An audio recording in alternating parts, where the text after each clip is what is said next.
Selamat datang di Tanya Bibit. Sekarang saya Muhammad Ronaldo, masih bersama Raymond Irianto. Halo teman-teman.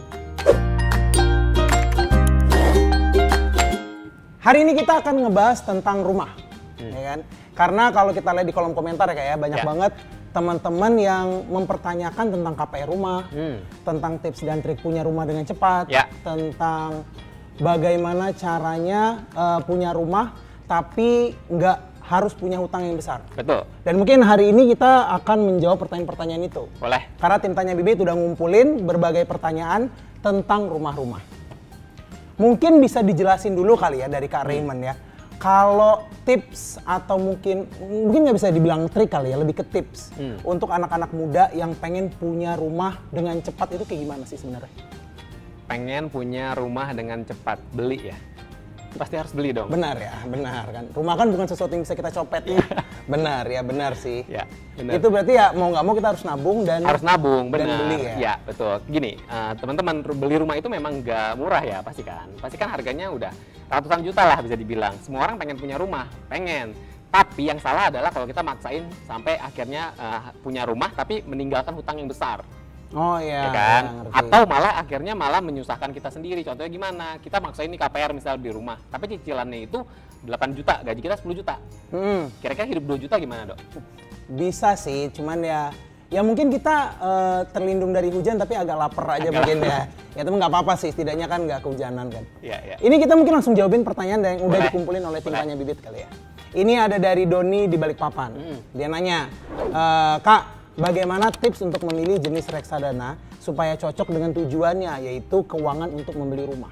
Oke, sebenarnya apapun tujuan keuangannya itu memang harus didefinisiin dulu. Misalnya tadi nama tujuannya adalah dana beli rumah. Pengennya dalam waktu berapa tahun? Apakah 2 tahun, 3 tahun, 5 tahun? Nah itu tuh nanti yang akan menjadi opsi-opsi instrumen investasinya tergantung dari jangka waktu tadi, Dok. Kalau misalnya dia butuh waktu cuma setahun untuk beli rumah, otomatis nggak bisa di reksadana yang terlalu beresiko. Ataupun di instrumen investasi yang kayak saham gitu, obligasi yang mungkin reksadana obligasi yang naik turun itu terlalu beresiko karena kita pengen beli rumahnya dalam waktunya singkat. Iya. Jadi bisa dipertimbangkan dulu tergantung dari kita mau berapa lama nih. Iya, mungkin ini juga bisa menjadi opsi yang baik untuk Mas Doni di Balikpapan karena di Bibit sendiri kan kita punya untuk ngeset goal ya. Yap, goal setting. Goal setting, dan juga setelah goal setting itu ada kita bisa langsung lihat tuh dalam bukan ukuran, jangka waktu berapa dan berapa yang harus kita tabung. Ya, mungkin itu bisa ngebantu Mas Doni di Balikpapan ya. Benar. Pertanyaan kedua, mau bertanya nih. Lebih bagus kita disiplin nabung tapi dalam jumlah kecil atau jumlahnya besar tapi dalam selang waktu tertentu saja? Terima kasih, pakai emot senyum. Pakai emot senyum ya. Aku senyum dulu kali ya. Ya. Nah, bagus yang mana? Sebenarnya kalau bisa digabung aja, rutin tapi banyak. Oh, iya, benar. Ya kan, tapi kayak nggak semua orang bisa mulai dengan rutin tapi nominalnya besar. Jadi ya udah, yang penting adalah bangun habitnya dulu. Kita bisa bangun kebiasaan baik dengan cara rutin setiap bulan, walaupun nominal cuma 10.000 gitu ya. Nggak apa-apa, setahun jalanin kan udah kebiasa tuh. Nanti kalau emang tahun depannya dapat warisan gitu ya, bisa nabung 120 juta per bulan, ya udah kebiasa kan tuh. Benar. Kalau ada pepatah yang mengatakan sedikit-sedikit lama-lama menjadi bukit. Mungkin kalau 10.000 dari sebulan itu udah 300.000 nggak segede. 300.000 juga nggak terlalu banyak. Mungkin setahun ya kan. Setahun dan lama-lama juga dia akan berkembang sendiri. Iya, betul. Kan ada returnnya ya. Ya benar. Terus pertanyaan ketiga, misalkan pengen beli rumah dengan jangka waktu 5-7 tahun. Itu yang pas menggunakan reksadana apa? Dan cara membelinya apakah dari tahun pertama sampai tahun ke-7 atau tahun pertama sama tahun ketiga misalnya? Karena kan semakin tahun semakin naik tuh harganya. Oke. Sebenarnya caranya adalah tadi ya udah 5-7 tahun berarti kan udah boleh nih sebenarnya pakai reksadana saham. Oh iya. Ya, ataupun kita pakai kalau pakai robo advisor bisa pakai yang moderat ataupun agresif kali ya. Tapi diatur juga persentasenya jangan terlalu beresiko. Maksudnya sahamnya diatur sesuai dengan tadi karena 5-7 tahun itu sebenarnya nggak terlalu panjang sih. Beda sama dana pensiun yang mungkin butuh puluhan tahun. Nah caranya ya udah better paling bagus itu emang kita rutin setiap bulan. Kalaupun pengen setiap tahun nggak apa-apa, ya benar 1 sampai 7 tuh terus nabung.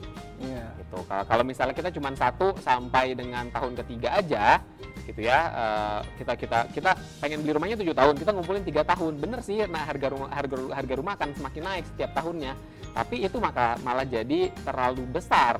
Ngumpulin rumah 3 tahun sama 7 tahun kan pasti nominalnya per bulannya beda ya, benar sih. Jadi ya mungkin tergantung pada ya tadi sih, kita kan kembali lagi ke bagaimana budgeting dia sendiri ya, supaya dia bisa memenuhi tabungannya atau mungkin angsuran tabungannya itu tadi. Dan dia juga hidupnya nggak terlalu sengsara. Ya, betul. Pertanyaan keempat ini ada lagi dari Zailan di Bekasi. Misalnya dia butuh DP 50 juta dalam waktu 2 tahun. Kalau dia nabung, dia butuh 2,5 juta per bulan. Tapi kalau pakai reksadana dengan anggaran segitu, apa dalam 2 tahun nyampe segitu? Sementara reksadana kan harus jangka panjang. Nah dia ini butuh waktu cepat berarti kali ya? Butuh cepat. Ya mungkin 2 tahun ini kosannya udah habis, kita nggak tahu ya kan? Jadi dia butuh lebih cepat mungkin. Ya. Sebenarnya nggak ada masalah sih. Reksadana tuh nggak selalu buat jangka panjang aja. Karena kan reksadana ada 4 jenis. Dari itu yang bisa menjustifikasi kita bisa pakai buat jangka pendek reksadana apa, jangka panjang reksadana apa. 2 tahun tuh masih bisa pakai reksadana obligasi misalnya. Tapi mungkin cari yang dalamnya adalah obligasi pemerintah karena cenderung lebih aman gitu ya dalam sisi risiko, dan juga dalam jangka panjang tuh memang ya cenderung naik. Gitu, nggak pasti naik tapi cenderung naik, makanya kita harus tahu kita tuh yang kita beli itu reksadana tuh isinya apa. Gitu. Nah terus untuk menjawab pertanyaannya, kalau kita nabung butuh 2,5 juta per bulan, kalau kita invest di reksadana dibantu sama return investasi tadi, bisa jadi nggak butuh 2,5 juta. Bisa jadi butuhnya cuma 2,3 ataupun 2 juta. Itu kan jadinya meringankan kan? Iya, benar-benar sih. Ini ada pertanyaan lagi Kak dari Ahmad di Jogja. Tujuan keuangan keluarga banyak, uangnya terbatas. Mana yang perlu diprioritaskan terlebih dahulu? Apakah rumah, mobil, atau dana pendidikan anak? Yang harus diprioritaskan terlebih dahulu pastinya yang paling dekat tujuan keuangannya, Dok. Iya. Ya kan? Misalnya kita ada 3 tuh tadi, dana pendidikan anak, rumah, dan juga mobil. Mana nih yang paling urgent? Misalnya kita butuh dana pendidikan anak tuh setahun lagi. Terus misalnya dana beli rumah itu masih 7 tahun lagi, mobil 5 tahun lagi. Ya udah, berarti dana pendidikan anak nih yang harus didahulukan. Gitu. Karena kita waktunya terbatas. Iya sih. Boleh nggak ngumpulin dana pendidikan anak sambil dana untuk beli rumah dan juga dana beli mobil? Boleh, kalau emang cash flow-nya mencukupi, ya udah diparalelkan saja. Berarti mungkin prioritasnya adalah kita ngelihat mana yang paling urgent ya, atau mana yang paling dekat ya. Oke. Berikutnya ada pertanyaan lagi dari Nurdin Soreang. Ini Nurdin berbeda yang ada di kepala kita ya, beda teman-teman. Ini Nurdin di Soreang ya kan. Nurdin di Soreang bertanya, untuk seorang pegawai kantoran seperti saya, untuk tidak berutang itu sangat sulit sekali, apalagi kalau menyangkut membeli rumah ataupun mobil. Bagaimana sebaiknya seseorang pegawai kantoran seperti saya menyikapi hal tersebut? Ini berarti biar nggak berhutang. Mungkin sebelum Kak Raymond menjawab, aku bisa ngasih sedikit saran. Mas Nurdin mungkin bisa belajar yang namanya bersyukur. Lanjut, silakan Kak Raymond. Juga ya. Bener, emang susah sih kalau pegawai kantoran tuh kan, kalau mau beli rumah 500 juta kan harus nabung berapa lama gitu kan. Iya sih, benar ya. Kalau nggak berhutang, nggak KPR kan nggak kebeli rumahnya. Sebenarnya nggak ada yang salah dengan KPR selama kita tuh bener-bener merencanakan, mengerti konsep dari KPR. Jadi bukan hutang yang buruk sih sebenarnya, tapi lebih gimana utang itu bisa apa ya, bisa kita terima dan bisa akhirnya disesuaikan dengan keadaan keuangan kita. Karena utang nggak jelek selama kita itu nggak memaksakan diri. Iya, karena kalau kita memaksakan diri bisa jadi itu bikin perjalanan finansial kita tuh jadi menyiksa kita sendiri ya. Iya, jadi nggak fun kan ya. Iya, karena tadi gaji 10 juta, 8 juta harus bayar utang, akhirnya 2 juta terus tiap hari kan kasihan kan. Iya sih, tipes. Kurap, banyak sih penyakit ya. Jenis-jenis penyakit banyak sih, kalau kita mau sebutin semua mungkin terlalu lama ya. Terlalu lama ya. 3 Next aja mending ya. Next aja. Berikutnya ada Jody di Sumedang. Halo, mau tanya tentang utang KPR. Ada insight nggak Kak? Lebih mending mana? Proporsi cicilan di atas 30% dari income tapi tenor lebih pendek, atau di batas aman 30% tapi tenor lebih panjang? Nah, ini aku setuju banget nih. Karena aku juga lagi mikirin ini. Iya. Ini harus hati-hati nih jawabnya nih, karena salah dikit banyak nih yang bakal marah nih Kak. Ntar mungkin kalau sekarang mungkin belum marah, tapi nanti ternyata beberapa tahun lagi, tahu gitu saya ambil yang lain. Ya, biar aman aku jawabnya gini kali ya. ingat tujuan keuangan tuh bukan cuman ngelunasin KPR aja. Iya. Pastikan kalau udah ada KPR, ada juga mungkin dana pensiun, dana untuk beli mobil, ataupun dana buat liburan, lain-lain gitu ya. Dan itu pastikan akan butuh dana juga setiap bulan. Jadi balik lagi ke atur dengan kondisi keuangan masing-masing. Kalau ternyata cukup banyak nih space-nya buat kita mengumpulkan yang lain, ataupun kita masih sanggup lah, maksudnya hidup dari sisa bayar KPR misalnya 50%, ya nggak apa-apa. Tapi kalau misalnya kita nggak sanggup, maksudnya 30% tuh udah batas maksimal banget supaya kita bisa hidup tetap nyaman, ya udah biarin 30% dulu sambil mungkin kita bisa planning untuk pelunasan percepat. Ingat KPR tuh kan nggak harus pilihan dua itu aja. Kita bisa ambil yang cicilannya 30% dari gaji kita, tenornya lebih panjang, tapi kita tetap planning untuk pelunasan percepat.